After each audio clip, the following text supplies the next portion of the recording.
Hello everyone बेटा, जय श्री कृष्णा। कैसे हैं भाई? बढ़िया, फाइन। चलिए, तो आज हमारा सीएफटी का ही नहीं, पूरे कोऑर्डिनेशन केमिस्ट्री का लास्ट लेक्चर है। और अगले टर्न पे आराम से फ्रेश मूड से क्या शुरू करेंगे बेटा? मेटलर्जी नया चैप्टर शुरू करेंगे। लेकिन आइए, उससे पहले हम सीएफटी को अच्छे से क्या करें, फिनिश करें। ओके। और एज यूजुअल आप लोगों के मैसेजेस देख रहा था, तो आइए थोड़ा सा मैसेज देख लें भाई। कोई डाउट हो तो वो क्लियर कर दें। वैसे तो बहुत प्यारे प्यारे मैसेजेस मिलते हैं। राजवृंद हैं और आयुष हैं। मिस्टर इंडिया भी आते हैं भाई हमारे यहाँ, बहुत बढ़िया, बहुत ही अच्छा। और कौन है? मुकुल है। और अब दुर्रब खान है, बहुत बढ़िया। रोशन कुमार हैं। और पलक, खुशिका, रोशन और जी क्विन और शुभम, रोहित और फॉर्मूला विद आयुष और मोहित और कौन है, सुजित। ठीक है। सभी को भाई God bless you, love you all. बहुत प्यारे प्यारे आपके मैसेजेस मिलते हैं। अक्षत, मोही, ठीक है, धवल, आरू, दिग्विजय, रौनक, अनंत, बहुत ही बड़ी भाई, बहुत ही बढ़िया। सुमित गुप्ता और वीवी राइडर और मनीष। काफ़ी बहुत बढ़िया, बहुत अच्छा लगता है भाई। आप लोगों के इतने प्यारे प्यारे कमेंट्स मिलते हैं, इतने प्यारे प्यारे मैसेजेस मिलते हैं। हाँ, thank you very much, thanks a lot. एक छोटी सी क्वेरी एक दिखाई दी कि क्या सर इसमें सारे इंपॉर्टेंट टॉपिक्स कवर हो रहे हैं? तो भाई ऐसा मन में डाउट नहीं आना चाहिए। इसमें एडवांस, मेंस, बोर्ड, जितने भी सारे इंपॉर्टेंट टॉपिक्स हैं मैंने सारे कवर कर लिए हैं, नीड नॉट टू वरी। जो भी आपके सिलेबस के अकॉर्डिंग है वो मैंने सारे कवर कर लिए हैं, नीड नॉट टू वरी। बाकी आज मुझे कोई खास सच जेन्युइन डाउट तो कोई भी नहीं दिखाई दिया। चलिए, तो फिर बिना देरी किए शुरू करते हैं भाई। आज का लास्ट लेक्चर है इसका, कोऑर्डिनेशन केमिस्ट्री का। फिनिश करते हैं। लास्ट टर्न पे हमने बेटा कोऑर्डिनेशन नंबर 4 के बारे में पढ़ा था। स्क्वायर प्लेनर और टेट्राहेड्रल के बारे में पढ़ा था। मैंने उसके कुछ एग्जांपल्स भी आपको बताए थे कि देखिए इनमें हाइब्रिडाइजेशन ऐसे होता है, ऐसे होता है। तो आज मैं थोड़ा सा आपको उसकी प्रैक्टिस कराऊंगा। वैसे मैं बता दूं कि आज हमारा मेन टॉपिक रहेगा which is last and final, एक स्टेबिलिटी और एक कलर ऑफ कॉम्प्लेक्स। यानी कि कॉम्प्लेक्स में कलर कैसे फाइंड आउट किया जाता है, नंबर 1। नंबर सेकंड, स्टेबिलिटी कैसे देखी जाती है कि कौन सा कॉम्प्लेक्स ज्यादा स्टेबल है, कौन सा कम। याद करिए, मैं जब EAN पढ़ा रहा था, इफेक्टिव एटॉमिक नंबर, तब मैंने कहा था कि देखो यार K4 FeCN6 है, K3 FeCN6 है।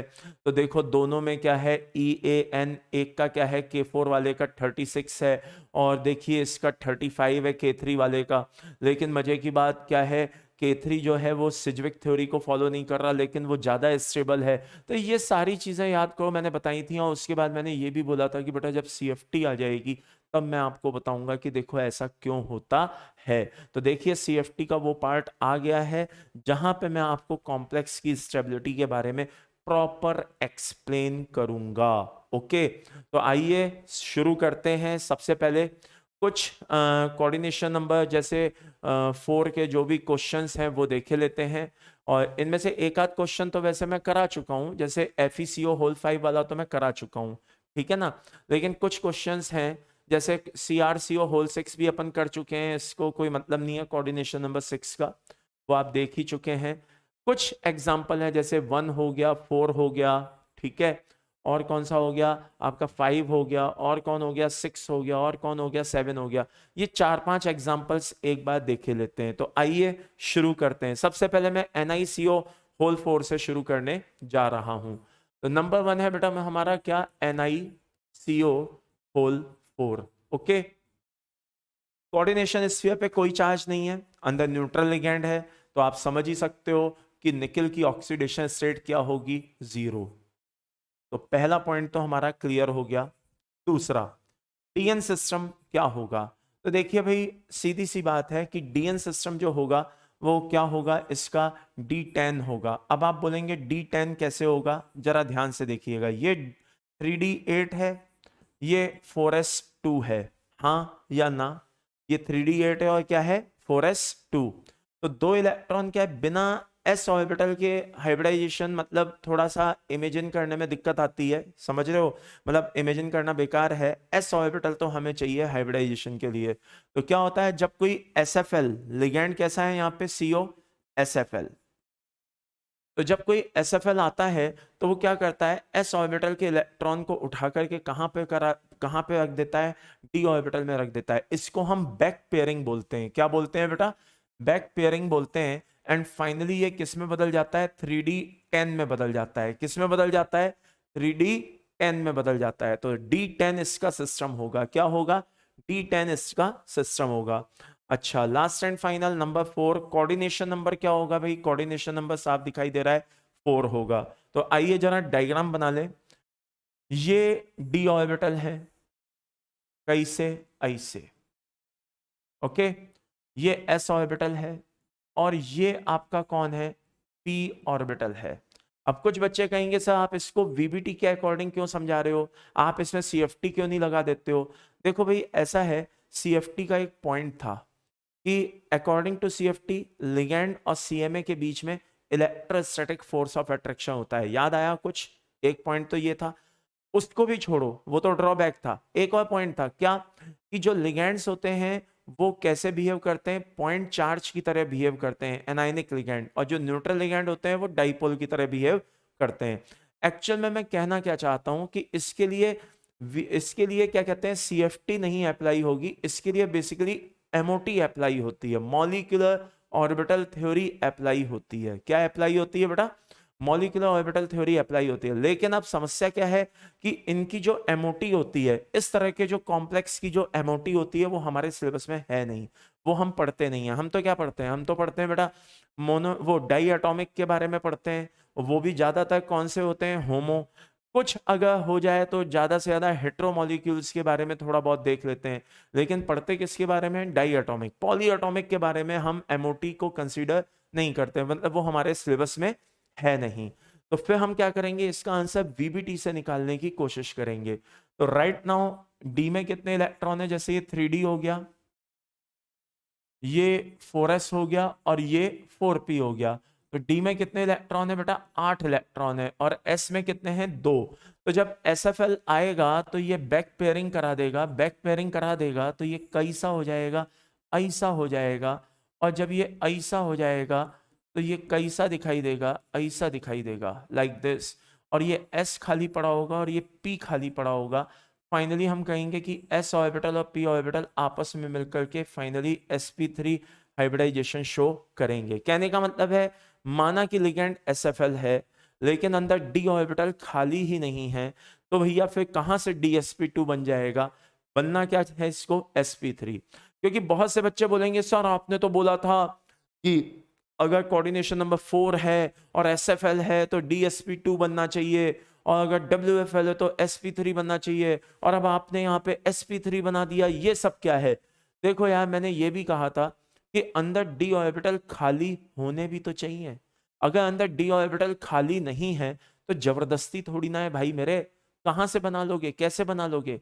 तो अंदर अगर d ऑर्बिटल खाली नहीं है तो हम कुछ नहीं कर सकते। तो फाइनली क्या होगा बेटा, sp3 बन करके तैयार होगा। तो इस हिसाब से ये कैसा होगा बेटा, टेट्राहेड्रल होगा। कैसा होगा, टेट्राहेड्रल होगा, NiCO4। ओके, चलिए दूसरा एग्जांपल देख लेते हैं भाई। वो FeCO और ये तो छोड़ो, COCO4 को लिए लेते हैं, कोबाल्ट को, ठीक है ना, COCO4 को लिए लेते हैं, ठीक है। चलिए जरा ध्यान से देखिएगा, second example COCO4 minus, okay.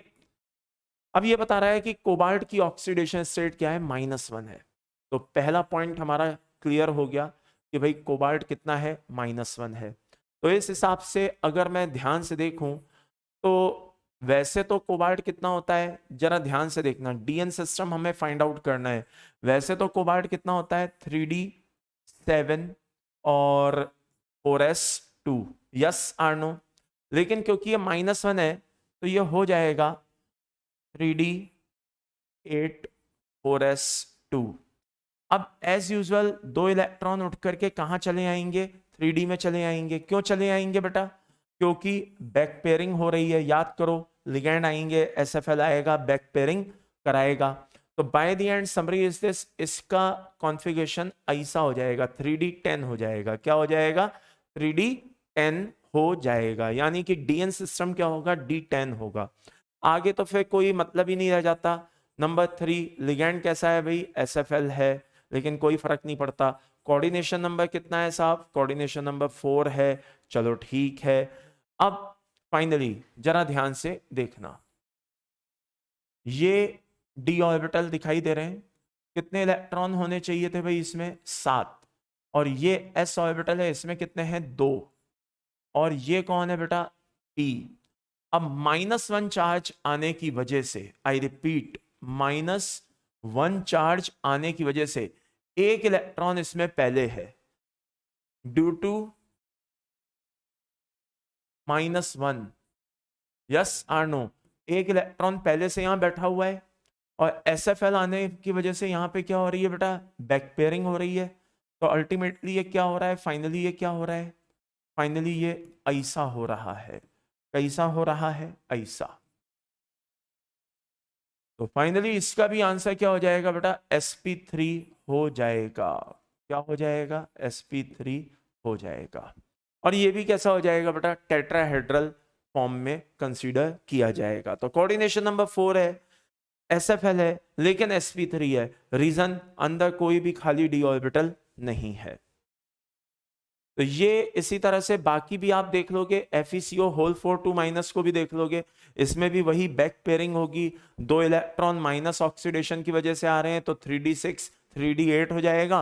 और क्या कहते हैं, 2 इलेक्ट्रॉन बैक पेयरिंग से आ जाएंगे तो 3d10 हो जाएगा। तो by the end summary is this, ये भी क्या हो जाएगा, d10 हो जाएगा। और इसमें भी हाइब्रिडाइजेशन sp3 हो जाएगा। अब क्वेश्चन ये आता है कि 6 और 7 में क्या होगा। तो 6 और 7 में क्या होगा, जरा इस बात को ध्यान से सुनने और समझने की कोशिश करना। ग्लाइसिनेट है, DMG है, आप इसके क्या कहते हैं, डोनर एटम पे फोकस करिए। आई रिपीट, आप इसके डोनर एटम पे फोकस करिए, प्लस आप इसके नेचर पे फोकस करिए। सर डोनर एटम तो हमें पता है कि इसमें एक डोनर एटम कौन है, नाइट्रोजन, और एक डोनर एटम कौन है, ऑक्सीजन। और इसमें हमें पता है कि क्या है, दोनों डोनर एटम कौन है, आई रिपीट, दोनों डोनर एटम कौन है, नाइट्रोजन। तो ये तो सर हमें पता है, लेकिन डोनर एटम से तो हमें समझ में आ गया कि आप क्या कहना चाहते हो। डोनर एटम से तो हम समझ गए कि नाइट्रोजन की प्रेजेंस है, तो क्या कहते हैं, ये SFL की तरह बिहेव करेंगे, ठीक है ना। ऑक्सीजन और नाइट्रोजन दोनों प्रेजेंट हैं, लेकिन नाइट्रोजन में लोन पेयर देने की नेचर बहुत ज्यादा है, ठीक है ना। तो ये SFL की तरह बिहेव करेंगे। लेकिन किलेटिंग लिगेंड से क्या फर्क पड़ रहा है, देखिए, किलेटिंग लिगेंड का सीधा सा फंडा ये है कि ये ज्यादा स्प्लिटिंग करवाता है। कहने का मतलब है, ये CMA के चारों ओर ज्यादा इलेक्ट्रॉन क्लाउड अपीयर करता है। जब ज्यादा इलेक्ट्रॉन क्लाउड अपीयर करेगा तो बेटा स्प्लिटिंग भी क्या होगी, बढ़ जाएगी। तो आप इसको इन शॉर्ट ऐसे समझ सकते हैं कि किलेशन स्प्लिटिंग को कहीं ना कहीं बढ़ाने में हेल्प कर देता है, ठीक है ना, इस तरह से। और डोनर एटम तो आप देख ही रहे हैं कि इसमें कौन है, नाइट्रोजन है। तो ये दोनों के दोनों क्या करेंगे बेटा, एक SFL की तरह बिहेव करने की कोशिश करेंगे, और कोशिश करेंगे कि ये इनर ऑर्बिटल कॉम्प्लेक्स बनाएं। तो कोई भी एक एग्जांपल लिए लेते हैं, चाहे तो NiDMG ले लीजिए, चाहे NiGly होल ट्वाइस, कोई भी एक एग्जांपल लिए लेते हैं। निकेल का देखते हैं, इसमें निकेल की ऑक्सीडेशन स्टेट कितनी आ रही है बेटा, इसमें +2 आ रही है। आई रिपीट, कितनी आ रही है, +2। तो DN सिस्टम क्या हो जाएगा बेटा, DN सिस्टम हो जाएगा, वैसे तो होता है 3d8 4s2, तो 2 इलेक्ट्रॉन चले गए, क्या बचा, d8 बचा। तो DN सिस्टम क्या हो जाएगा, d8 हो जाएगा। अब अंदर d ऑर्बिटल खाली मिल सकता है, तो इसकी स्प्लिटिंग भी कैसी होगी, अलग तरीके से होगी, लाइक दिस, ठीक है। और क्या होगा, 8 इलेक्ट्रॉन भरने भाई, 1 2 3 4। लिगेंड नेगेटिव है, पॉइंट चार्ज की तरह बिहेव करता है, हम आराम से CFT अप्लाई कर सकते हैं। 1 2 3 4 5 6 7 8, ओके। और ये खाली पड़ा हुआ है, और ये आपके सामने एक ऐसा ऑर्बिटल है, और ये आपके सामने क्या है बेटा, p ऑर्बिटल है। तो by the end summary is this, होगा क्या बेटा, ये जो s ऑर्बिटल, ये जो s ऑर्बिटल है 4s ऑर्बिटल, और ये 4p ऑर्बिटल, और ये कौन है, 3d ऑर्बिटल। तो ये 3d ऑर्बिटल इस s और इस 2p ऑर्बिटल के साथ मिलकर के हाइब्रिडाइज होकर के क्या बना लेगा, DsP2 बना लेगा। अच्छा, सेम केस यहाँ पे भी होगा बेटा, DsP2 इसमें भी होगा और वही केस इसमें भी होगा। तो ये कैसे हो जाएंगे? स्क्वायर प्लेनर टाइप की ज्योमेट्री हो जाएगी। कैसी हो जाएगी? स्क्वायर प्लेनर टाइप की ज्योमेट्री हो जाएगी। कोई अनपेयर्ड इलेक्ट्रॉन बचेगा नहीं। कैसे होंगे? डायमैग्नेटिक होंगे। ठीक है ना? तो ये चीजें मतलब ध्यान रखने की होती हैं। इस तरह से हम इनको फाइंड आउट कर सकते हैं। तो होपफुली ये आपको सारे एग्जाम्पल अच्छे से समझ में आ गए होंगे। आगे चलते हैं। आगे ये कुछ क्वेश्चंस मैं आपके लिए लाया था, इन क्वेश्चंस पे भी आऊंगा। एक छोटा सा एग्जाम्पल मैं और क्लियर कर देना चाहता हूं, जरा ध्यान से देखना। मान लीजिए कि आपके सामने ये CuNH3 होल 4 2+ है। ओके, और अगर आप ध्यान से देखिए तो यहां पे आपको कॉपर की oxidation state, I repeat, copper की ऑक्सीडेशन स्टेट कितनी दिखाई दे रही है? +2 दिखाई दे रही है। तो जब ये +2 है तो डीएन सिस्टम कैसा होगा? देखिए, वैसे तो ये 3D10 और 4s1 होता है, तो एक यहां से गया, एक यहां से गया, यानी कि ये फाइनली होगा कितना होगा? 3D9 होगा और आपका ये क्या होगा? 4s0 होगा। यानी कि डीएन सिस्टम जो होगा वो फाइनली क्या होगा? D9 होगा। अब आप और देखिए लिगैंड कैसा है? अमोनिया SFL, और कोऑर्डिनेशन नंबर कितना है? 4। तो अब बच्चों के मन में, आपके मन में क्वेश्चन आएगा क्या? इस केस में हाइब्रिडाइजेशन क्या होगा? अगर SFL है और मैं स्क्वायर प्लेनर बनाता हूं तो कॉन्फ़िगरेशन, ये अरेंजमेंट कुछ इस तरीके का होना चाहिए। जरा ध्यान से देखिएगा। 9 इलेक्ट्रॉन भरने। कितने इलेक्ट्रॉन भरने? 9। 1 2 3 4 5 6 7 8 9। अब इसको ध्यान में रखते हुए जरा ध्यान से देखना भाई।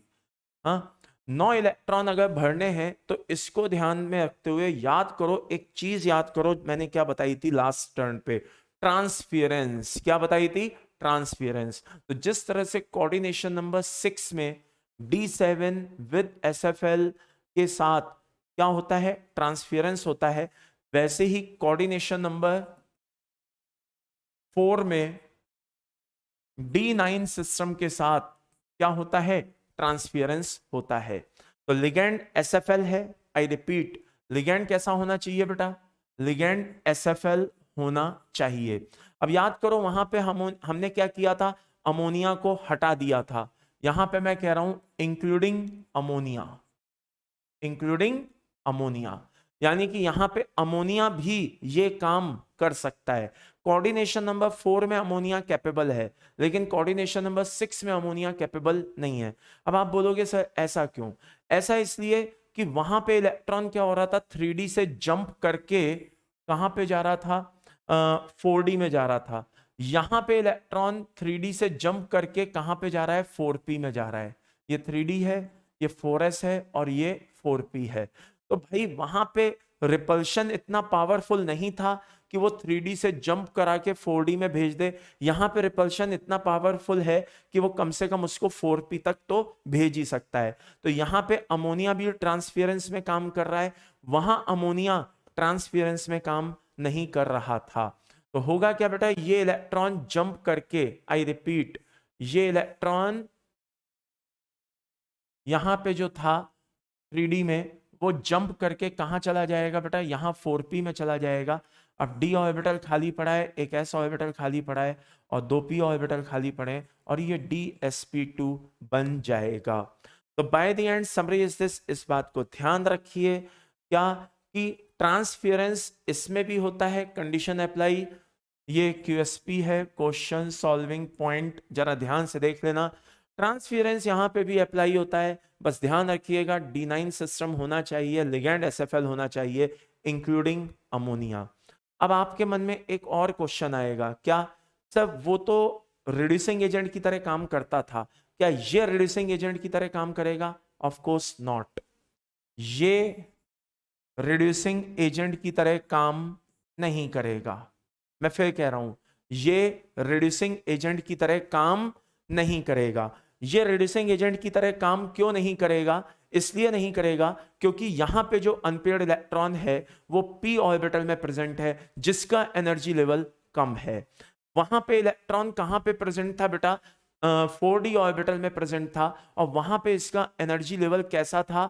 हाई था। तो वहां से इलेक्ट्रॉन निकालना आसान था, लेकिन 3d और लेकिन 4p ऑर्बिटल से इलेक्ट्रॉन निकालना इतना आसान नहीं है। वहां पे 4d में था, यहां पे किस में था? 4p में था। 4p से निकालना इतना आसान नहीं है, ज्यादा एनर्जी देनी पड़ेगी। 4d से निकालना आसान है क्योंकि वो ऑलरेडी हाई एनर्जी लेवल पे है, थोड़ी सी एनर्जी देनी पड़ेगी, वहां से निकल जाएगा। तो कोऑर्डिनेशन नंबर 6 के केस में जब ट्रांसपेरेंस हो रहा होता है वो रिड्यूसिंग एजेंट का काम करता है, ये रिड्यूसिंग एजेंट का काम नहीं करते। तो ये चीज आई थिंक आपको बहुत अच्छे से क्लियर हो गई होगी, आई होप सो। चलिए अब आगे बढ़ते हैं। ये कुछ क्वेश्चन है और मेरे हिसाब से आप अपने आप को एक टारगेट दीजिएगा, मतलब जैसे ही ये क्वेश्चन सामने आया वीडियो को पॉज करिएगा और ज्यादा से ज्यादा 1 मिनट, बस इससे ज्यादा का समय नहीं लगना चाहिए। एंड इवन मैं तो कहता हूं 1 मिनट भी बहुत ज्यादा है, 30 सेकेंड से ज्यादा का समय नहीं लगना चाहिए। इस क्वेश्चन को ध्यान से पढ़िए और मुझे जवाब दीजिए। तो होपफुली आपने वीडियो पॉज करके देख लिया होगा, आंसर सोच लिया होगा। क्वेश्चन कह रहा है कि ये जो ब्राउनिंग कॉम्प्लेक्स है ये पैरामैग्नेटिक होना चाहिए, स्टेटमेंट नंबर 1 ये कह रहा है। और स्टेटमेंट 2 ये कह रहा है कि इसमें 3 अनपेयर्ड इलेक्ट्रॉन होने चाहिए। तो याद करिए मैंने लास्ट लेक्चर में ब्राउनिंग कॉम्प्लेक्स के बारे में प्रॉपर एक्सप्लेनेशन दिया है, बाकायदा मैंने उसका मैग्नेटिक बिहेवियर एक्सप्लेन किया है, सब कुछ बताया है। तो मेरे हिसाब से आपको आंसर समझ में आ गया होगा। इसका आंसर क्या होगा बेटा? ए होगा। क्या होगा? ए होगा। चलिए आगे बढ़ते हैं नेक्स्ट क्वेश्चन पे। अगला क्वेश्चन आता है बेटा, which of the following complex is paramagnetic. अब आपसे पूछा जा रहा है कि बताइए भाई इनमें से कौन सा कॉम्प्लेक्स है जो पैरामैग्नेटिक है। तो मैं आपको बता दूं कि आप सारे कॉम्प्लेक्स बड़ी आसानी से पहचान सकते हो कि भाई कहां क्या है, लेकिन जब ये ऐसी सिचुएशन सामने आती है, आई रिपीट ऐसी सिचुएशन सामने आती है जब O2 लिखा होता है, तो बच्चा कंफ्यूज हो जाता है कि ये ऑक्साइड होगा, कि ये परऑक्साइड होगा, कि ये सुपर ऑक्साइड होगा। बात समझ में आ रही है? तो अगर बिना ब्रैकेट के लिखा हुआ हो, मान लो ब्रैकेट ना हो आसपास, और मान लो वहां पे ऐसे लिखा हो 2 लिखा हो या 4 लिखा हो, तो समझ जाना कि वो ऑक्साइड की बात कर रहा है। किसकी बात कर रहा है? ऑक्साइड की बात कर रहा है। मान लो कि यहाँ पे O2 लिखा होता तो समझ जाना कि ये क्या कर रहा है? -4 कंसीडर होगा। कितना कंसीडर होगा? -4 कंसीडर होगा। मान लो यहाँ पे 4 लिखा होता तो समझ जाओ कि ये -8 कंसीडर होगा। लेकिन अगर ये बाय द वे मान लो ब्रैकेट में लिखा है तो ये ऑक्साइड भी हो सकता, ये सॉरी सुपर ऑक्साइड भी हो सकता है और ये परऑक्साइड भी हो सकता है। आई रिपीट, ये सुपर ऑक्साइड भी हो सकता है और ये परऑक्साइड भी हो सकता है। तो ऐसे केस में क्या होता है बेटा? हाँ, या अंदर ऑक्सीडेशन स्टेट गिवन होती है। तो यहां पे ऑक्सीडेशन स्टेट गिवन है और ये आयरन कितना है? +2 है। आई रिपीट, ऑक्सीडेशन स्टेट यहां पे क्या है? गिवन है। और कितना है बेटा? +2 ऑक्सीडेशन स्टेट है। ये बात समझ में आ रही है? तो अब आप जरा इन सब चीजों को ध्यान में रखते हुए वीडियो को क्या करिए? पॉज करिए, और वीडियो को पॉज करिए और सोचिए। मैंने एक हिंट दे दिया है कि ये +2 है। आई रिपीट, मैंने एक हिंट दे दिया है कि ये +2 है। तो अब आप खुद सोचिए कि ये ऑक्साइड है, कि ये परऑक्साइड है, कि ये सुपर ऑक्साइड है। देखो ऑक्साइड तो खैर नहीं हो सकता। क्यों नहीं हो सकता? क्योंकि ब्रैकेट के अंदर है। ब्रैकेट के अंदर तो या तो परऑक्साइड होगा या सुपर ऑक्साइड होगा। तो मैंने आपको एक हिंट दे दिया है कि इसकी ऑक्सीडेशन स्टेट क्या है? +2 है। तो अब आप खुद सोचिए कि इनमें से कौन से कॉम्प्लेक्स पैरामैग्नेटिक होंगे या डायमैग्नेटिक होंगे। आप खुद सोचिए, जल्दी से वीडियो को पॉज करिए और सोचिए। चलिए, तो होपफुली आपने इतनी देर में वीडियो को पॉज करके अच्छे से सोच लिया होगा। तो आइए अब मैं एक्सप्लेन करने जा रहा हूं, जरा ध्यान से देखना। K4 Fe6 की अगर हम बात करें, किसकी बात करें बेटा? K4 Fe6 की। D2sp3 होता है और डायामैग्नेटिक होता है। ये मैं हाइब्रिडाइजेशन इसका निकलवा चुका हूं, याद करिए मैं बता चुका हूं। ये +2 ऑक्सीडेशन स्टेट होती है, D6 कॉन्फ़िगरेशन होता है, DN सिस्टम क्या होता है, D6 होता है। ये मैं आपको बता चुका हूं, ठीक है। तो ये तो सीधे ही मैं आपको बता रहा हूं कि भाई ये तो इसका आंसर नहीं है। क्यों? क्योंकि उसने तो पैरामैग्नेटिक पूछा है। क्या पूछा है? पैरामैग्नेटिक। तो पहला वाला तो क्या है, डायमैग्नेटिक। तो ये तो इसका आंसर नहीं है। तो फिर अब आइए दूसरे के बारे में सोचते हैं कि भाई दूसरा क्या है। चलो पहले इसको देखते हैं, CrCO whole 6। I repeat, CrCO whole 6। ये जो है कोऑर्डिनेशन स्फीयर पे क्या है भाई, जीरो चार्ज है, यानी कि कोऑर्डिनेशन स्फीयर पे जीरो है, यानी कि क्रोमियम की ऑक्सीडेशन स्टेट भी क्या है, जीरो है, ठीक है ना। अच्छा, क्रोमियम कैसा होता है बेटा, 3d5 होता है और 4s1 होता है। बैक पेयरिंग के चलते ये इलेक्ट्रॉन यहां आ जाएगा एंड बिकम क्या हो जाएगा, 3d6। अब लिगेंड आप जानते हो कि SFL है, लिगेंड आप जानते हो कि SFL है। तो जब लिगेंड SFL है तो ये भी आपको पता होगा कि ये क्या करेगा, इनर ऑर्बिटल कॉम्प्लेक्स बनाने की सोचेगा, IOC बनाने की सोचेगा। तो IOC बनाने की सोचेगा, कोऑर्डिनेशन नंबर 6 है। तो एक बात फिक्स है कि del O greater than P है, del O greater than P है। तो 6 इलेक्ट्रॉन भरने का जो तरीका होगा वो ऐसा होगा, कैसा, ऐसा। तो by the end summary is this, इसमें भी कोई अनपेयर्ड इलेक्ट्रॉन नहीं है। तो यानी कि ये भी डायमैग्नेटिक है, ये भी डायमैग्नेटिक है। तो फिर बचा कौन, बीच वाला। आइए अब बीच वाले पे भी फोकस करते हैं। तो बीच वाला कौन है बेटा, K4FeCN होल 5 O2 है। चलिए K4FeCN होल 5 O2 है। अब O2 को ब्रैकेट में रखा हुआ है, इसका मतलब ये ऑक्साइड तो नहीं है, या तो ये परऑक्साइड है या ये सुपर ऑक्साइड है। तो हमें एक हिंट मिला कि ये +2 है। आई रिपीट, हमें एक हिंट मिला कि ये कौन है, +2 है।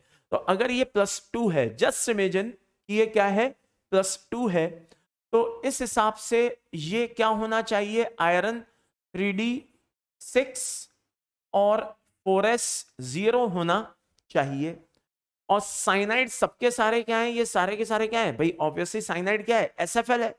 तो लिगेंड तो यहां पे कैसा है बेटा, SFL है, नंबर 1। नंबर 2 लिगेंड क्या है, SFL है। तो जब लिगेंड यहां पे SFL है तो इसका मतलब इसको भरने का तरीका कैसा होगा भाई, del O greater than P होने के कारण 6 इलेक्ट्रॉन भरने का तरीका कैसा होगा, ऐसा होगा। इसका मतलब ये भी कैसा होना चाहिए, डायमैग्नेटिक होना चाहिए, लेकिन ऐसा नहीं है, लेकिन ऐसा नहीं है। क्या बात कर रहे हो सर, कोई अनपेयर्ड नहीं है तब भी ये क्या कहते हैं, डायमैग्नेटिक नहीं है, आप मना कर रहे हो, इसका मतलब ये पैरामैग्नेटिक है। हाँ सर, ये तो पक्का एक्सेप्शन है। नहीं, एक्सेप्शन भी नहीं है। तो फिर जब अनपेयर्ड ही नहीं है सर, तो ये पैरामैग्नेटिक कैसे हो सकता है, ये जादू कैसे हुआ। तो आइए जरा ध्यान से देखते हैं। यहां पे K4 है, इसका मतलब कि यहां पे 4+ है, हाँ या ना, +4 है। और जब यहां पे +4 है, इसका मतलब यहां पे -4 है।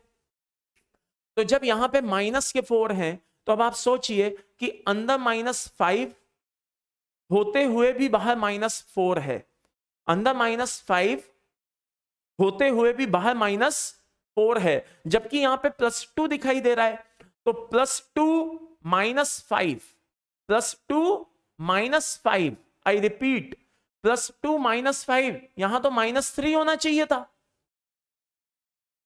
+2 -5 कितना होना चाहिए था, -3 होना चाहिए था, लेकिन यहां तो क्या है, यहां तो -4 है।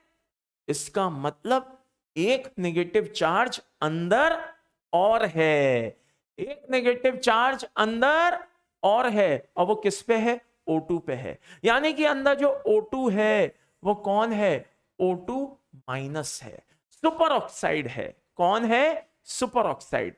अब सुपर ऑक्साइड है तो सर उससे क्या हो गया, अरे उससे कैसे नहीं हो गया, याद करो हमने MOT पढ़ी हुई है, मॉलिक्यूलर ऑर्बिटल थ्योरी। O2- में कितने इलेक्ट्रॉन होते हैं, 17 इलेक्ट्रॉन होते हैं, याद आया। 1 2 1 2। याद करिए ऑर्बिटल बनाने का यही तरीका होता है। आइए थोड़ा डिटेल में बना देते हैं, नहीं तो हो सकता है कुछ बच्चे लाइन को ना समझ पाए। जरा ध्यान से देखना।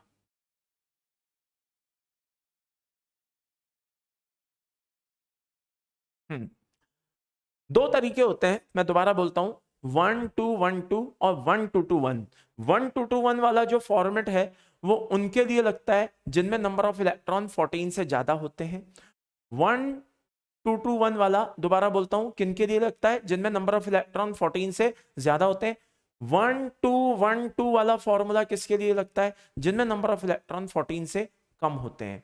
तो यहां नंबर ऑफ इलेक्ट्रॉन 17 है, यानी कि 14 से ज्यादा है, तो ये वाला फॉर्मेट लगाएंगे।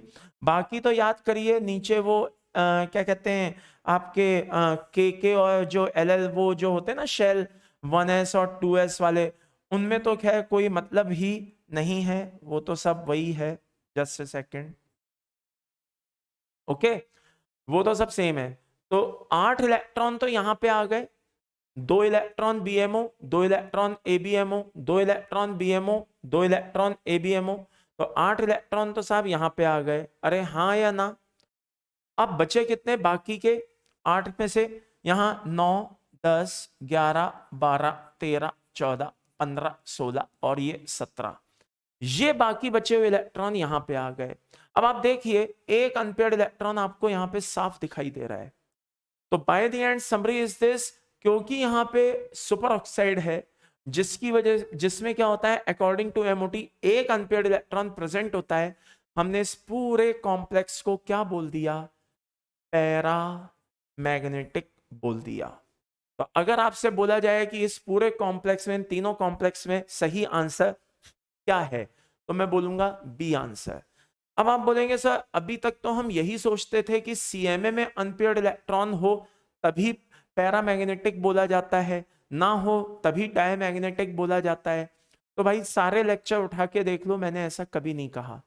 मैंने सिर्फ एक बात मैं बोलने जा रहा हूं, क्या? कि पूरे कॉम्प्लेक्स में चाहे सीएमए हो चाहे लिगैंड हो, कहीं पे भी अगर अनपेयर्ड इलेक्ट्रॉन होगा तो वो स्पीशीज पूरा कॉम्प्लेक्स पैरामैग्नेटिक कहलाएगा। अनपेयर्ड नहीं होगा तो वो डायमैग्नेटिक कहलाएगा। यानी कि कहने का मतलब यह है, एक सीएमए को चेक कर लेने से पैरामैग्नेटिक या डायमैग्नेटिक डिसाइड नहीं होता है। पूरी स्पीशीज को देखना पड़ता है, पूरे कॉम्प्लेक्स को देखना पड़ता है कि यार किसी लिगैंड में, सीएमए में कहीं अनपेयर्ड इलेक्ट्रॉन तो नहीं है। तो ये चीज ध्यान रखिएगा, इट्स वेरी वेरी इंपॉर्टेंट। तो होपफुली ये आपको अच्छे से क्लियर हो गई होगी। ठीक है, चलिए अब बात आती है किसकी? सीएफएससी की। जरा ध्यान से सुनना, बहुत ही इंपॉर्टेंट है, जरा ध्यान से देखना। सीएफएससी जिसको हम पढ़ते थे अभी तक क्रिस्टल फील्ड स्प्लिटिंग एनर्जी, अब हम उसको पढ़ेंगे crystal field stabilisation energy. I repeat, crystal field stabilisation energy. कहने का मतलब है जितना ज्यादा, आई रिपीट, जितनी ज्यादा स्प्लिटिंग हुई है, जितनी ज्यादा स्प्लिटिंग हुई है, तो स्प्लिटिंग ज्यादा कब हुई है? जब सीएमए के पास लिगैंड बहुत ज्यादा आए हैं। बहुत ज्यादा कब आए हैं? जब लिगैंड और सीएमए के बीच में अट्रैक्शन बहुत ज्यादा रहा होगा तब आए हैं। तो सीएमए और लिगैंड के बीच जितना ज्यादा अट्रैक्शन, यानी कि उतनी ज्यादा स्प्लिटिंग। बात समझ में आ रही है? तो जितनी ज्यादा स्प्लिटिंग, जितना ज्यादा अट्रैक्शन, यानी कि कॉम्प्लेक्स उतना ज्यादा स्टेबल। तो हमें यहां पे कुछ फैक्टर्स को फाइंड आउट करना है कि कब कब किसी कॉम्प्लेक्स कंपाउंड में स्टेबिलिटी ज्यादा होती है। तो ध्यान से सुनिएगा, एक बहुत ही सिंपल लैंग्वेज में बोलने जा रहा हूं, बहुत ही सिंपल लैंग्वेज में।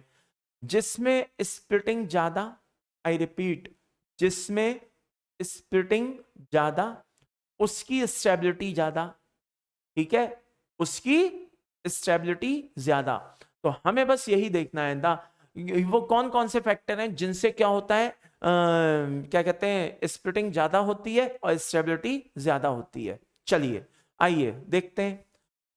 सबसे पहले यहां पे आपको दो कॉम्प्लेक्स दिखाई दे रहे हैं। ठीक है, एक कॉम्प्लेक्स में +3 ऑक्सीडेशन स्टेट है आयरन की, और एक कॉम्प्लेक्स में +2 ऑक्सीडेशन स्टेट है। तो अब आप इसको ऐसे समझिए कि जो आयरन है, जो पॉजिटिव चार्ज लेकर के बैठा होगा ज्यादा, वो अपनी तरफ लिगैंड को ज्यादा अट्रैक्ट करेगा। अट्रैक्शन जितना ज्यादा होगा, बॉन्डिंग उतनी क्या होगी, स्ट्रांग होगी, स्प्लिटिंग उतनी ज्यादा होगी, यानी कि सीएफएसई उतनी ज्यादा होगी, और सीएफएसई जितनी ज्यादा होगी, कॉम्प्लेक्स उतना ज्यादा क्या होगा बेटा, स्टेबल होगा। कॉम्प्लेक्स उतना ज्यादा क्या होगा, स्टेबल होगा। तो जहां पे पॉजिटिव चार्ज ज्यादा, वहां पे स्टेबिलिटी ज्यादा। आप देखिए नेचर ऑफ लिगैंड सेम है, नंबर ऑफ लिगैंड सेम है, लेकिन चार्ज को देखिए। किसको देखिए, चार्ज को देखिए।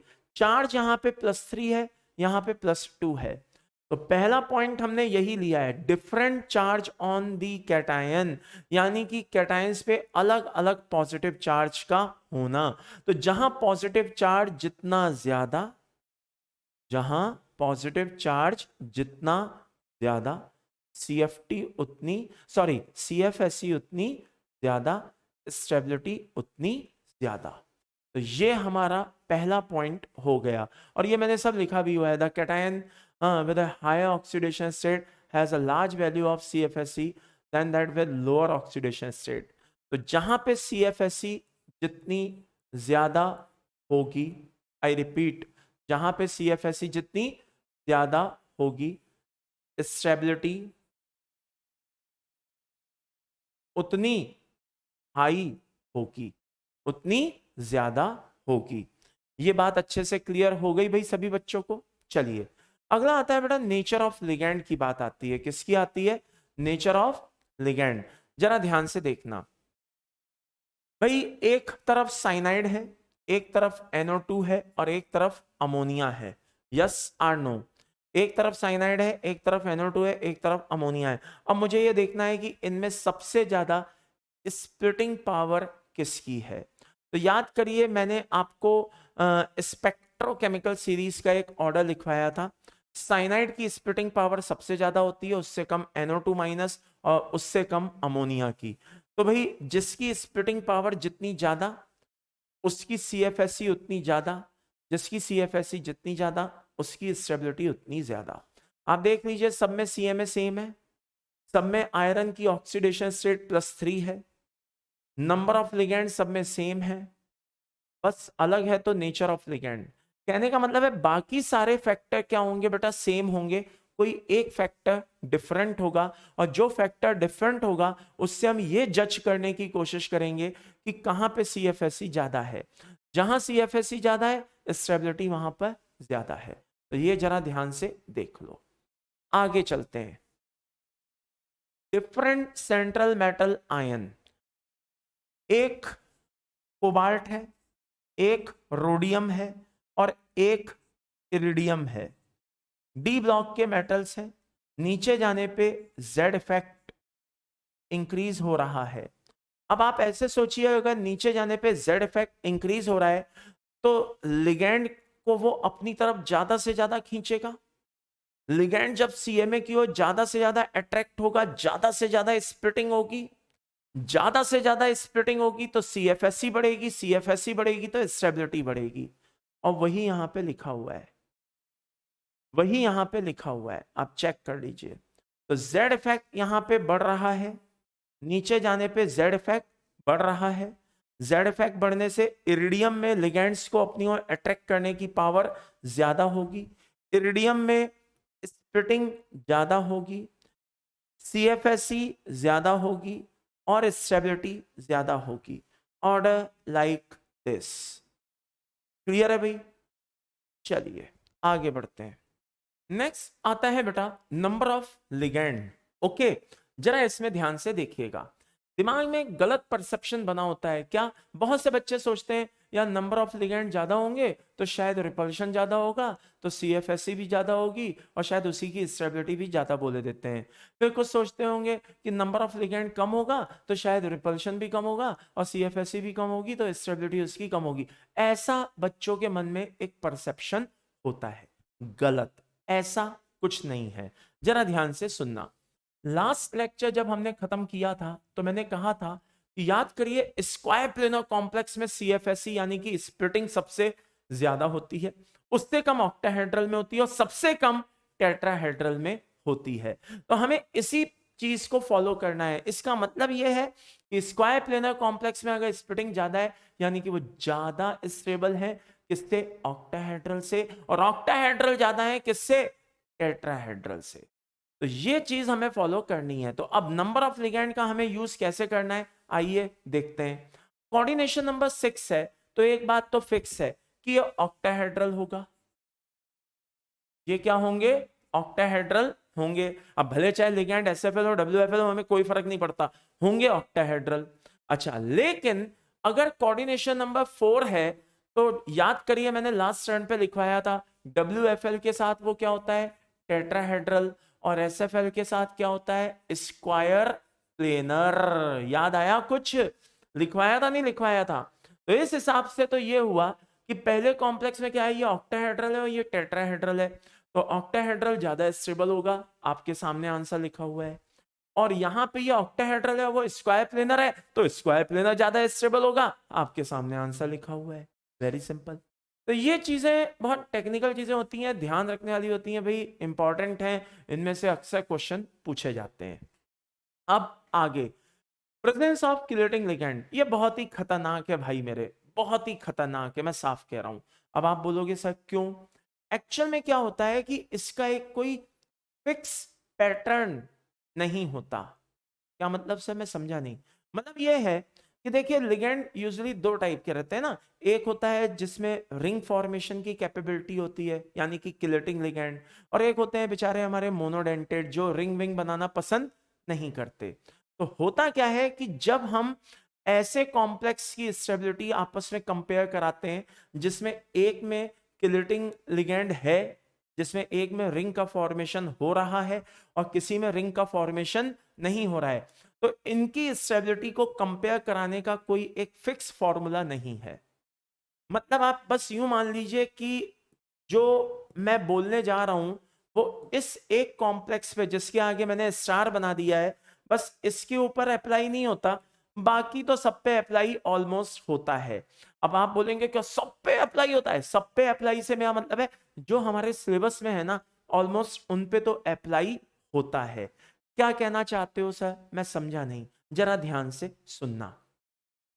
कहते हैं कि किसी कॉम्प्लेक्स में जितनी ज्यादा रिंग्स होंगी, नंबर ऑफ रिंग जितनी ज्यादा होंगी, भाई एक मोनोडेंटेट है, आया चुपचाप जुड़ गया, लेकिन एक किलेटिंग लिगेंड क्या होता है, अपने साथ पूरी बारात लेके आता है, उसके साथ और भी बहुत सारे एटम्स होते हैं, ठीक है ना। जहां पे स्पेस खाली पड़ी रहनी चाहिए वहां पे पूरी की पूरी क्या होती है, अब जैसे ये मान लो सीएमए है, ओके, अब मोनोडेंटेड बेचारा आएगा चुपचाप यहां पे आके बैठ जाएगा, लेकिन जब किलेटिंग लिगेंड आएगा तो वो अपने साथ एटम की बारात लेके आएगा। कैसे, मान लो जैसे ये ए है, तो ये यहां से लेके यहां तक, यहां पे डोनर एटम तो होंगे ही होंगे और यहां से लेके यहां तक पूरे एटम और भी बिखरे होंगे। यस आर नो, समझ में आया एटम की बारात का क्या मतलब है, ये देखो, ये देखो। तो अब आप देखिए इनका इलेक्ट्रॉन क्लाउड क्या है, एक जगह सेंट्रलाइज है, यहां यहां यहां यहां यहां, लेकिन इनका इलेक्ट्रॉन क्लाउड फैला हुआ है। तो कहने का मतलब यह है कि किलेटिंग लिगेंड जो होते हैं वो ज्यादा इलेक्ट्रॉन क्लाउड सीएमए के चारों ओर लाते हैं। जब सीएमए के चारों ओर ज्यादा इलेक्ट्रॉन क्लाउड लाएंगे तो रिपल्शन ज्यादा होगा, रिपल्शन ज्यादा होगा तो स्प्लिटिंग ज्यादा होगी, स्प्लिटिंग ज्यादा होगी तो सीएफएसई ज्यादा होगी, सीएफएसई ज्यादा होगी तो स्टेबिलिटी ज्यादा होगी। कहने का मतलब है जिसमें जितनी ज्यादा रिंग्स होंगी, नंबर ऑफ रिंग्स जितनी ज्यादा होंगी, यानी कि वहां पे सीएफएससी उतनी ज्यादा होगी, और वहीं यहां पे यही लिखा हुआ है, और जहां सीएफएससी जितनी ज्यादा होगी वहां स्टेबिलिटी उतनी ज्यादा होगी। लेकिन ये जो बात मैंने आपको बताई ये किसी एक आध मॉलिक्यूल पे अप्लाई नहीं होती। कैसे, उस पे भी आएंगे, पहले जिस पे अप्लाई होती है पहले उसको समझते हैं। ऑक्सिलेट एक WFL है, हाँ सर है। अमोनिया SFL है, हाँ है। कायदे से SFL वाला कॉम्प्लेक्स ज्यादा स्टेबल होना चाहिए था, अभी थोड़ी देर पहले मैंने बताया था।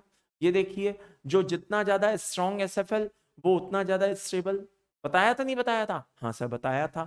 तो अब इस हिसाब से तो अमोनिया वाला कॉम्प्लेक्स ज्यादा स्टेबल होना चाहिए था, किससे, ऑक्सिलेट से, लेकिन ऑक्सिलेट ज्यादा स्टेबल है किससे? अमोनिया से। अगर आपसे कोई पूछे ऑक्सिलेट के पास ऐसा क्या है, तो मां मत बोल देना कि मां है, मां नहीं है बेटा। यहां पे क्या है? नंबर ऑफ रिंग है। ऑक्सिलेट के पास रिंग है जो अमोनिया के पास नहीं है। तो जब ऑक्सिलेट के पास रिंग है तो भाई नंबर ऑफ रिंग जितनी ज्यादा होंगी CFSA उतनी ज्यादा होगी और स्टेबिलिटी उतनी ज्यादा होगी, दैट्स ऑल। लेकिन वहीं पे आप इसको जरा ध्यान से देखिए, ईएन को भी देखिए। ईएन भी बेचारा गरीब है, आई मीन SFL तो है लेकिन NO2 माइनस के मामले में कम है। NO2 सीरीज में NO2 माइनस आगे आ रहा है, ईएन पीछे आ रहा है। याद करो वो स्पेक्ट्रोकेमिकल सीरीज मैंने लिखवाई थी, कुछ याद आया? Very good. तो ईएन एक तरह के SFL तो दोनों है लेकिन ये कम है, ये ज्यादा है। तो कायदे से तो NO2 को ज्यादा होना चाहिए था, कायदे से तो NO2 को ज्यादा होना चाहिए था, स्टेबल कॉम्प्लेक्स होना चाहिए था। स्टेबल कौन है? ईएन है। स्टेबल कौन है? ईएन वाला है, क्योंकि उसके पास क्या है? मां मत बोल देना, उसके पास क्या है? उसके पास भी रिंग है। तो नंबर ऑफ रिंग्स जितनी ज्यादा होंगी कॉम्प्लेक्स उतना ज्यादा स्टेबल होगा। तब मेरा एक डाउट है, क्या मान लीजिए दो कॉम्प्लेक्स हैं और दोनों के पास रिंग है, तो क्या वो ज्यादा स्टेबल होगा जिसके पास नंबर ऑफ रिंग ज्यादा है? हाँ। मान लीजिए कि यहाँ पे EDTA होता, तो EDTA जो है वो EN से वीक होता है, वो WFL होता है। EN तो फिर भी क्या होता है? SFL होता है। वो तो EDTA तो कैसा होता है? WFL होता है। लेकिन उसके पास रिंग्स और भी ज्यादा है, 5-5 रिंग बनाता है एक ही CMA के साथ, वो ज्यादा स्टेबल है। तो फिर आप बोलोगे सर, तो फिर जब इतना सिंपल है मामला तो फिर प्रॉब्लम क्या है? प्रॉब्लम ये है ना, ये सबसे ऊपर बैठा हुआ है, ये सबसे बड़ी प्रॉब्लम है। सारी चीज हमें बहुत अच्छे से समझ में आती है, बस ये है जो इस चीज को फॉलो नहीं करता है। फॉर एग्जाम्पल आयरन के केस में एक्सेप्शन है। किसके केस में? आयरन के केस में। और मैं साफ कह रहा हूं साहब, ये डेटाबेस है। ये एक और स्टार बनाए देता हूं ताकि आपको समस्या ना रहे। ये लो भाई, याद रहे कि हाँ साहब ये वो एग्जाम्पल है जो दिन में तारे दिखा सकता है, पेपर में तारे दिखा सकता है, इसलिए मैंने यहाँ पे तारे सितारे बना दिए। जरा ध्यान से सुनना। ये क्या है बेटा? ये ऑक्सिलेट है, ये अमोनिया है। इस केस में देख लीजिए ऑक्सिलेट भारी पड़ रहा है किस पर? हेलो, ऑक्सिलेट भारी पड़ रहा है किस पर? अमोनिया पर। लेकिन यहाँ पे क्या हो रहा है? ऑक्सिलेट भारी नहीं पड़ रहा, ऑक्सिलेट बेचारा हार गया स्टेबिलिटी के मामले में। किसके सामने? अमोनिया के सामने। तो ये एक तरह का डेटाबेस है, इसका कोई एक फिक्स फॉर्मूला नहीं है। तो अब आप बोलेंगे सर ये तो बहुत बड़ी प्रॉब्लम है, ये तो छोटी मोटी प्रॉब्लम नहीं है, ये तो बहुत बड़ी प्रॉब्लम है, हमें कैसे पता चलेगा कब क्या कहते हैं किलेशन को फर्स्ट प्रिविलेज देना है, कब लिगेंड को फर्स्ट प्रिविलेज देना है, हमें कैसे पता चलेगा? तो माय डियर चिंता मत करो, मैं हूं ना, जरा ध्यान से सुनो। मैं कब काम आऊंगा तुम्हारे? जरा ध्यान से सुनो। जो पूरी स्पेक्ट्रोकेमिकल सीरीज है, आई रिपीट, जो पूरी स्पेक्ट्रोकेमिकल सीरीज है, मेरे ये दो QSP याद रखो। कितने QSP याद रखो? दो QSP याद रखो। QSP number 1 cyanide, I repeat, कौन? साइनाइड। अपन बोलते हैं ना नाइस CN कंपनी, याद है? हाँ, साइनाइड और CO, इन पर कभी भी किलेशन डोमिनेंट नहीं होगा। जहां पे भी इनके सामने किलेटिंग लिगेंड लाओगे, ये उनको हरा देगा। साइनाइड और CO पे कभी भी किलेशन डोमिनेंट नहीं होगा। ये सुंदर सुंदर अक्षरों में लिख लेना। साइनाइड और CO पे किलेशन डोमिनेंट नहीं होता। साइनाइड और CO में हमेशा साइनाइड CO की जीत होगी, किलेशन को हरा देंगे। बात समझ में आ गई? अच्छा, उसके अलावा फिर क्या करें? तो ये पहला एग्जाम्पल है, ये दूसरा एग्जाम्पल है, ये तीसरा एग्जाम्पल है। तो जो पहला एग्जाम्पल है उसको याद रखें। Remember the first example as a database. Database की तरह उसको अपनी मेमोरी में डाल ले। मेरे ये दो पॉइंट्स हैं, ये ध्यान रखें। पहले एग्जाम्पल को दिमाग में डाल लें और दूसरे एग्जाम्पल को हमेशा ध्यान रखें इसको कि साइनाइड और CO, आई रिपीट, साइनाइड और CO पे किलेशन डोमिनेंट नहीं होता। That's all. तो ये चीजें ध्यान रखिएगा बेटा, इंपॉर्टेंट होती हैं।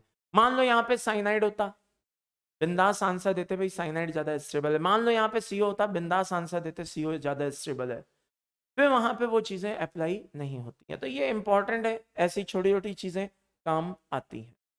अब बात आती है कलर, ठीक है ना, वो तो स्टेबिलिटी की बात हुई। अब बात आती है कलर की, कॉम्प्लेक्स में कलर। तो देखो भाई कॉम्प्लेक्स में कलर देखने के दो तरीके होते हैं, एक डीडी ट्रांजिशन होता है, दूसरा चार्ज ट्रांसफर होता है।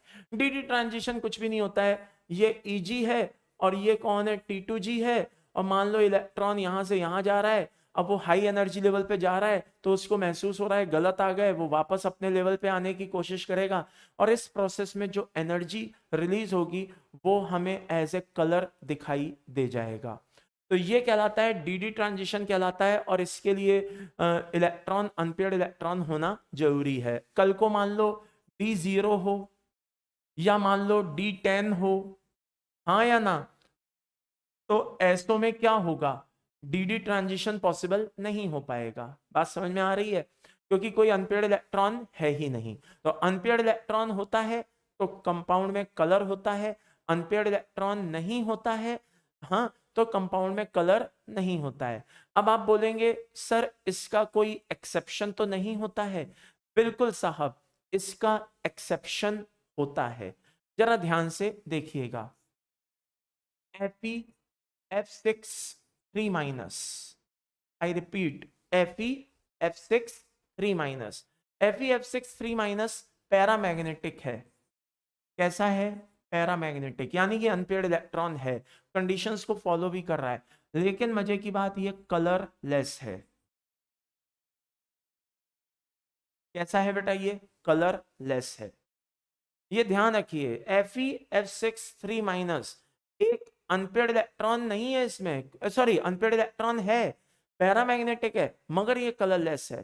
तो ऐसा नहीं है कि इसके एक्सेप्शन नहीं होते हैं। अच्छा, इसका अपना एक लॉजिक भी है, लेकिन वो लॉजिक जो है वो हमारे एज पर देखा जाए तो सिलेबस में नहीं है, इसलिए मैं जानबूझ के उसके एक्सप्लेनेशन को अवॉइड कर रहा हूं। डायरेक्ट आपको इंफॉर्मेशन दे रहा हूं कि देखो यार, वैसे तो अनपेयर्ड इलेक्ट्रॉन होते हैं तो वो कलर्ड होते हैं, लेकिन ये अनपेयर्ड इलेक्ट्रॉन होने के बावजूद भी कैसा है? कलरलेस। इसी तरह से आप K4FeCN6 को ले लीजिए, ये +2 ऑक्सीडेशन है, D6 कॉन्फ़िगरेशन है, इसमें इसमें क्या कहते हैं, कोई अनपेयर्ड इलेक्ट्रॉन नहीं है, लेकिन मजे की बात ये कलर्ड है। कैसा है? कलर्ड है। तो ये कलर्ड है, डायामैग्नेटिक है, आई रिपीट, डायामैग्नेटिक है लेकिन कलर्ड है, और वो पैरामैग्नेटिक है लेकिन कलरलेस है। तो कुछ ऐसे एक्सेप्शनल केसेस होते हैं, इंपॉर्टेंट है, ये बातें ध्यान रखने की होती हैं, इंपॉर्टेंट है। चलिए अब आगे बढ़ते हैं। चार्ज ट्रांसफर क्या होता है? देखिए, चार्ज ट्रांसफर होता है transfer of electron in form of charge. I repeat, transfer of electron in, I repeat, transfer of electron in form of charge. Okay, charge के फॉर्म में इलेक्ट्रॉन का ट्रांसफर चार्ज ट्रांसफर कहलाता है। कैसे? आइए देखते हैं। मान लीजिए कि ये MnO4- है, आपने सुना ही होगा MnO4-। ये कहलाता है बेटा परमैंगनेट आयन कहलाता है, अगर आपको याद हो। क्या कहलाता है? परमैंगनेट आयन कहलाता है। जरा ध्यान से देखिएगा, ये जो परमैंगनेट आयन है, इसमें यहां पे ऑक्सीजन पे नेगेटिव चार्ज है, और ये मैग्नीज +7 है। मैग्नीज का +7 होना बताता है कि 3D 0 है, 4s 0 है। कहने का मतलब है कोई इलेक्ट्रॉन कहीं पे कुछ भी नहीं है, सब सफा चट है, ठीक है। लेकिन अगर ऐसी बात है तो फिर इसको तो कलर्ड होना, इसको तो कलरलेस होना चाहिए था। जब कोई अनपेयर्ड ही नहीं है तो कलरलेस होना चाहिए था। लेकिन मजे की बात यह है, ये कलर्ड होता है। ये कैसा होता है? कलर्ड होता है। क्यों होता है? ड्यू टू बहुत ही ज्यादा नेगेटिव चार्ज होने की वजह से, इलेक्ट्रॉन रिच होने की वजह से, ये अपना इलेक्ट्रॉन देने को तैयार बैठा है। कौन? O-। और मैग्नीज पे +7 हाई पॉजिटिव चार्ज इंटेंसिटी है, ये इलेक्ट्रॉन लेने को तैयार बैठा है, तो ये इलेक्ट्रॉन इसको देता है O- और ये लेता है +7। जैसे ही मैग्नीज ये इलेक्ट्रॉन लेगा, ये +7 से +6 में चला जाएगा। अब जैसा कि हम जानते हैं और नहीं जानते हैं तो जान लो भाई, पी ब्लॉक में क्या होता है, उल्टा होता है। पी ब्लॉक में क्या होता है, नीचे जाने पे हायर ऑक्सीडेशन स्टेट की स्टेबिलिटी कम होती है। पी ब्लॉक में क्या होता है, उल्टा होता है, हायर ऑक्सीडेशन स्टेट की स्टेबिलिटी बढ़ती है। तो ये +7 स्टेबल था, आप इसको +6 में भेज रहे हो। मैग्नीज नाराज हो गया, मैग्नीज ने कहा यार ये क्या बात हुई, मैं अच्छा खासा स्टेबल हूं और तुम मुझे डिस्टेबलाइज करने में लगे हो, जाओ हटो। बोले नाराज मत हो, एक काम करो, ये इलेक्ट्रॉन तुम इसको वापस दे दो। तो जब ये इलेक्ट्रॉन इसको वापस दे देगा, तो ये वापस +6 से किस में आ जाएगा, +7 में आ जाएगा। जब ये वापस +7 में आ जाएगा तो ये स्टेबल हो जाएगा। लेकिन अब ये ऐसे ऐसे ऐसे ऐसे खेलना इन्होंने शुरू कर दिया, बॉल समझ दिया इलेक्ट्रॉन को, कभी तू पकड़ कभी तू पकड़, वो इसको दे रहा है ये उसको दे रहा है। अब ऐसे चक्कर में क्या हो रहा है, एनर्जी रिलीज हो रही है, और वो जो एनर्जी रिलीज हो रही है वो विजुअल रीजन में हमें कलर दिखाई दे रहा है उसकी वजह से, और इसका हमें कलर दिखाई देना शुरू हो जाता है। तो MnO4- जिसमें कोई अनपेयर्ड इलेक्ट्रॉन नहीं है, वो फिर भी हमें कलर्ड दिखाई देता है, वो फिर भी हमें कैसा दिखाई देता है, कलर दिखाई देता है। इसका कलर पर्पल और वॉयलेट टाइप का रहता है, पिंक और पर्पल टाइप का रहता है लगभग, ठीक है ना। तो ये कलर्ड हमें दिखाई देता है, और ये प्रोसेस ही क्या कहलाता है, चार्ज ट्रांसफर कहलाता है। अब चार्ज ट्रांसफर जो होते हैं, दो टाइप के होते हैं। आई रिपीट, कितने टाइप के होते हैं, दो टाइप के, CT LM। अब सर ये क्या है, CT LM क्या होता है, CT LM का मतलब होता है बेटा charge transfer ligand to metal, यानी कि ये लिगेंड है और ये मेटल है, चार्ज का ट्रांसफर हो रहा है इलेक्ट्रॉन की फॉर्म में लिगेंड से मेटल की ओर।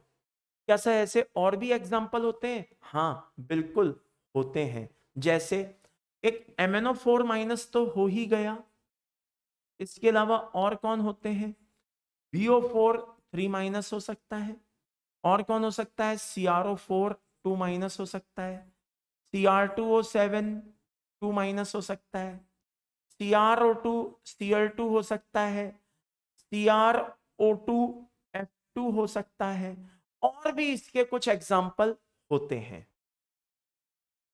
और भी इसके कुछ एग्जाम्पल होते हैं जिनमें ligand to metal, I repeat, ligand to metal क्या रहता है, चार्ज ट्रांसफर रहता है। जैसे और बताए देते हैं, जरा ध्यान से देखना, एक आध और एग्जांपल होते हैं। जैसे ब्राउन रिंग कॉम्प्लेक्स आपने सुना ही होगा, FeH2O5, FeH2O5NO SO4। जैसे आपने सोडियम नाइट्रोक्साइड तो सुना ही होगा, Na2FeCN5NO। यहां पे NO के पास याद करिए ऑड इलेक्ट्रॉन स्पीशीज है, वो अपना इलेक्ट्रॉन उठा करके इसको देने को तैयार है। तो ये कहता है कि अरे मैं तो +2 में बैठा हुआ था, तुम्हारा इलेक्ट्रॉन आने की वजह से मैं +1 में चला गया, जाओ मुझे तुम्हारा इलेक्ट्रॉन नहीं चाहिए। तो ये इलेक्ट्रॉन ये वापस क्या करेगा, इसको प्रोवाइड करा देगा। अब ये प्रोसेस इसी तरह से चलता रहता है। तो याद करो, ये Fe यहाँ पे +1 और NO यहाँ पे +1, भाई ये +2 से क्या चला गया, +1 में चला गया, और वो 0 से किस में आ गया, +1 में आ गया। तो याद करो दोनों पे +1 चार्ज पाया जाता है, बता के चुका हूं। अच्छा ये कहता है मैं Fe+3 में सही हूं, तो NO कहता है तुम इस इलेक्ट्रॉन को संभालो। ऐसा करने से ये Fe+3 से किस में चला आता है, Fe+2 में, और खुद किस में बन जाता है, +1 में। अब इनके बीच में भी वही खेल चालू होता है, इलेक्ट्रॉन का बार बार लेना देना।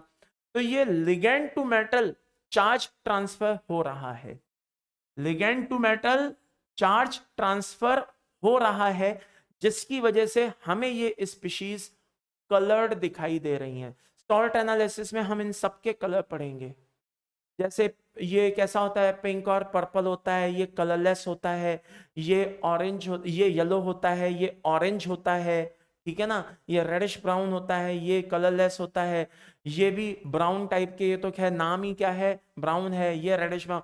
इस तरह के मतलब अलग अलग कलर सब कॉम्प्लेक्स के होते हैं, और ये सारे कलर मैं धीरे धीरे जब हम सॉल्ट एनालिसिस पढ़ेंगे तो वहां पे बता दूंगा।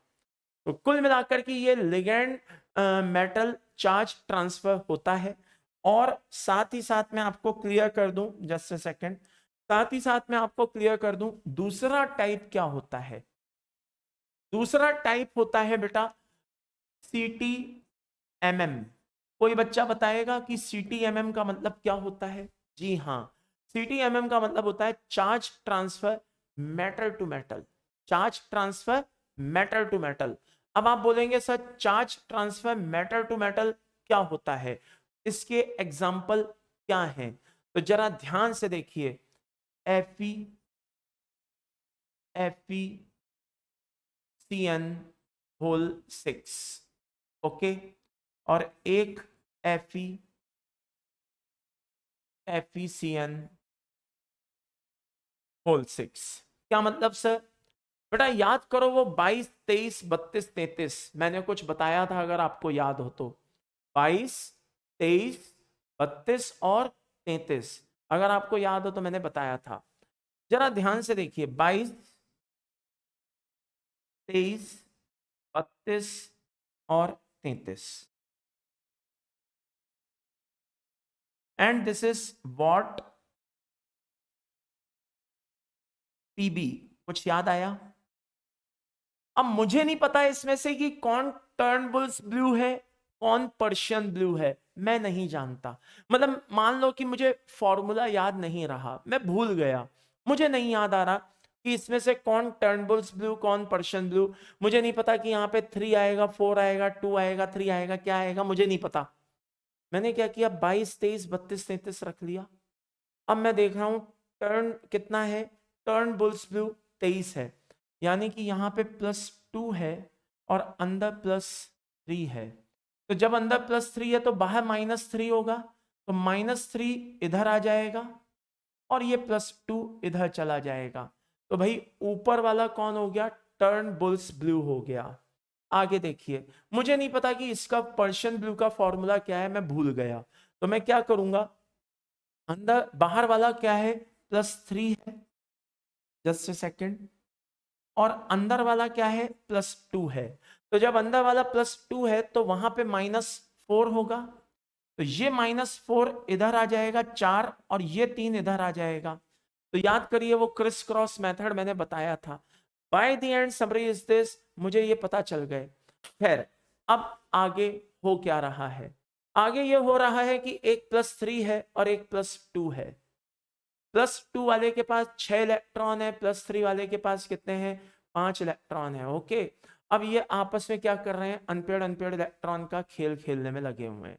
तो मेटल मेटल के बीच में, किसके बीच में, मेटल मेटल के बीच में क्या हो रहा है, इलेक्ट्रॉन का ट्रांजिशन चल रहा है। तो दिस इज चार्ज ट्रांसफर, कौन सा example, metal metal. This is charge transfer, कौन सा एग्जांपल, लिगेंड टू मेटल। तो कुल मिलाकर के ये सारे क्लियर हो गए होंगे। क्लियर है भाई? तो ये कलर इन इनकी वजह से आते हैं, ठीक है। चलिए आगे, कलर का एक और भी रीजन होता है, और यूं मान के चलिए एक और भी रीजन कह लीजिए, या यूं मान के चलिए कि कलर जो होता है बेटा कॉम्प्लेक्स में एक और तरीके से भी देखा जाता है, या यूं कहिए कि उसमें एक और तरीके से भी क्वेश्चन पूछा जाता है। कैसे क्वेश्चन पूछा जाता है, आइए देखते हैं। आपने विबग्योर का नाम तो सुना ही होगा, किसका नाम सुना होगा, विबग्योर का। विबग्योर को हम यहां से तोड़ देते हैं। बहुत से लोग होते हैं जो सर्किल से समझाते हैं, सबकी अपनी अपनी आदत होती है। मैं इसको इस तरह से समझाता हूं, लाइक दिस, ओके। ये लीजिए, यानी कि ग्रीन है तो रेड, रेड है तो ग्रीन, ऑरेंज है तो ब्लू, ब्लू है तो ऑरेंज, येलो, वॉयलेट और इंडिगो, लाइक दैट, ठीक है। और ये भी सबको पता होगा कि यहां से यहां जाने पे लैम्डा क्या होती है बेटा, इंक्रीज होती है। चलिए, अब आप बोलेंगे सर वो तो सब सही है, इस पर क्वेश्चन कैसे आता है, ये बताइए। देखिए, डेल और लैम्डा के बीच में एक रिलेशन होता है, कौन सा, ये। और ये लैम्डा भी कौन सी होती है बेटा, एब्जॉर्ब, मतलब अभी सब समझाएंगे, चिंता मत करो। लैम्डा भी क्या है, एब्जॉर्ब कलर की, किसकी, एब्जॉर्ब कलर की। आई रिपीट, लैम्डा किसकी, एब्जॉर्ब कलर की, इसीलिए मैंने वहां पे क्या लिखा है, एब्जॉर्ब लिखा है। तो लैम्डा भी किसकी बेटा, एब्जॉर्ब कलर की। चलिए कैसे सर, आइए देखिए। मान लीजिए कि मेरे पास 3 कॉम्प्लेक्स हैं। कितने कॉम्प्लेक्स हैं, 3 कॉम्प्लेक्स हैं। MnH3 whole 6 plus minus x, okay. MH2O whole 6 plus minus x, MH2O, sorry H2O तो हो गया, MCl6, okay, plus minus x। ये मेरे पास इस तरह के 3 कॉम्प्लेक्स हैं, ठीक है। मान लीजिए कि इनमें कोई है जो क्या कहते हैं, रेड कलर एब्जॉर्ब करता है। आई रिपीट, ABS, क्या बोला मैंने, ABS। कोई रेड कलर एब्जॉर्ब करता है, कोई ऑरेंज कलर एब्जॉर्ब करता है, कोई ग्रीन कलर एब्जॉर्ब करता है। 2 मिनट के लिए मान लीजिए, आई रिपीट, मैं दोबारा से कह रहा हूं, कोई क्या करता है, रेड कलर एब्जॉर्ब करता है, कोई ऑरेंज कलर एब्जॉर्ब करता है, और कोई ग्रीन कलर एब्जॉर्ब करता है। तो क्वेश्चन ये आता है कि वो मुझे कैसा दिखाई देगा, कैसा दिखाई देगा। तो जरा ध्यान से देखिएगा, जिसका डेल सबसे ज्यादा होगा, जिसका डेल यानी कि CFSE सबसे ज्यादा होगी, वो सबसे लो लैम्डा के कलर को एब्जॉर्ब करेगा। तो सबसे ज्यादा डेल किसका है बेटा, अमोनिया का। उससे कम किसका है, H2O का। सबसे कम किसका है, Cl का। करेक्ट। तो Cl माइनस का डेल सबसे कम, उससे ज्यादा H2O, सबसे ज्यादा अमोनिया, यानी कि सबसे कम लैम्डा के कलर को कौन एब्जॉर्ब करेगा, अमोनिया वाला कॉम्प्लेक्स। तो रेड, ऑरेंज और ग्रीन में से जो एब्जॉर्ब कलर जो है अमोनिया के थ्रू, कौन सा कलर एब्जॉर्ब होगा, इन तीनों में से जिसकी लैम्डा सबसे कम है। तो ग्रीन, ऑरेंज, रेड में सबसे कम लैम्डा किसकी है, ग्रीन की, यानी कि ये ग्रीन अमोनिया वाले कॉम्प्लेक्स के थ्रू एब्जॉर्ब होगा। देन उससे ग्रीन से ज्यादा लैम्डा किसकी है, ऑरेंज की, ये ऑरेंज। और देन उससे ज्यादा किसकी है भाई, ये रेड, तो ये रेड। ये बात समझ में आ गई अच्छे से। चलिए अब बात आती है OBS। OBS बोले तो ऑब्जर्व कलर, क्या है, ऑब्जर्व कलर, यानी कि ग्रीन जो एब्जॉर्ब कर रहा है वो कैसा दिखाई देगा बेटा, रेड। जो ऑरेंज एब्जॉर्ब कर रहा है वो कैसा दिखाई देगा, ब्लू। और जो क्या कहते हैं, रेड एब्जॉर्ब कर रहा है वो कैसा दिखाई देगा, ग्रीन। यस और नो। तो कुल मिलाकर के जरा ध्यान से अच्छे से देख लो, बहुत ही अच्छे से, क्या कि जिसने ग्रीन एब्जॉर्ब किया वो रेड दिखाई दिया, जिसने ऑरेंज एब्जॉर्ब किया वो ब्लू दिखाई दिया, और जिसने क्या कहते हैं रेड एब्जॉर्ब किया वो कैसा दिखाई दिया भाई, ग्रीन दिखाई दिया, लाइक दिस। ओके। तो कुल मिलाकर के बेटा इसमें अब आप बोलेंगे क्वेश्चन कैसे आता है सर। क्वेश्चन ऐसे आता है, आपको बोला जाएगा 3 कॉम्प्लेक्स है, कोई रेड दिखाई देता है, कोई ब्लू दिखाई देता है, कोई ग्रीन दिखाई देता है, ये वो फलाना ढिमाका। चलो एक बात बताओ, वो कौन है। तो आप क्या करना, ऑब्जर्व कलर आपको दिखाई, ऑब्जर्व कलर आपको दिए हुए हैं। आई रिपीट, ऑब्जर्व कलर आपको दिए हुए हैं, आप उनको लिख लेना। आप उनके कॉम्प्लीमेंट्री कलर निकाल लेना कि अगर ऑब्जर्व कलर ये हैं तो उनके एब्जॉर्ब कलर कौन से होंगे। एब्जॉर्ब कलर की लैम्डा को ध्यान में रखते हुए, यानी कि इस रिलेशन को ध्यान में रखते हुए, ठीक है ना, क्या करना, CFSE के साथ लैम्डा के इस रिलेशन को ध्यान में रखते हुए उन ऑब्जर्व कलर को अरेंज कर लेना। आपको पता चल जाएगा कि इनमें से कौन सा कॉम्प्लेक्स रेड होगा, कौन ऑरेंज होगा, कौन ब्लू होगा, कौन ग्रीन होगा, कौन ये होगा, कौन वो होगा। तो ये तरीका होता है बेटा सिंपल सा।